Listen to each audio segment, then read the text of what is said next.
அதிமுக ஊழல் குற்றச்சாட்டுக்கு ஆளாக்கப்பட்டு நிரூபிக்கப்பட்ட கட்சியா திமுக ஊழல் கட்சியா என்பதை எடப்பாடி பழனிசாமிக்கு பகிரங்கமான சவால் விடுகிறேன். உங்கள் அமைச்சரவை ஒட்டுமொத்தமாக கூட்டுங்கள்.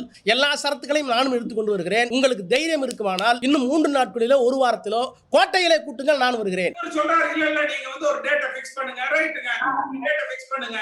பொதுவான இடத்துல பத்திரிகையாளர் நீங்க வைங்க.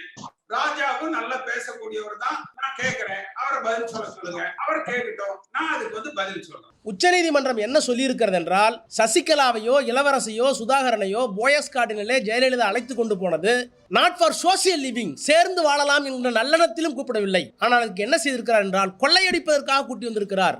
அம்மா அவர்கள் வழக்குல பாத்தீங்கன்னா ராஜா வந்து இன்னைக்கு ஒரு புது விதமான ஒரு கண்டுபிடிப்பை வந்து சொல்லியிருக்காரு. அம்மா அவர்களுக்கு முதலமைச்சரான பிறகுதான் நிறைய பணம் எல்லாம் வாங்கி நிறைய சொத்தெல்லாம் வாங்கணும், அதை யார் பேர்ல வாங்குறதுன்னு தேடினாங்களாம். தேடுற போது தெருவுல தெரிஞ்ச சசிகலாவையோ சுதாகரனையும் இளவரசியோ கட்டாயப்படுத்தி உங்க பேர்ல வந்து வாங்கினாங்க.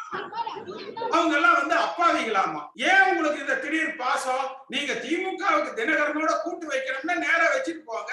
அவர் சொல்றார், ஜட்ஜி 7 ஆண்டு காலம் காத்திருந்தேன், எந்த ஆதாரமும் எங்களுக்கு வரவில்லை, யாரும் கொடுக்கவில்லை, அதற்கு மாறாக ராஜா பொட்டியே இருக்கிறார், அவர் சொன்னதெல்லாம் கோப்புகளின்படி சரியாக இருக்கிறது, இந்த கேஸ் தவறு, நம்பர் கூட ஆகல. அப்பீலே நம்பர் ஆகாத ஒரு வழக்கு எடுத்துக்கிட்டு ஒரு முதலமைச்சர் தற்கூரித்தனமாக 2Gல அது இருக்கு இது இருக்கு விடுதலை ஆனதற்கு பிறகு 2Gல ஊழலே நடக்கல, திரு சைனி தீர்ப்பளித்திருக்கிறார், கீழமை நீதிமன்றத்தில்.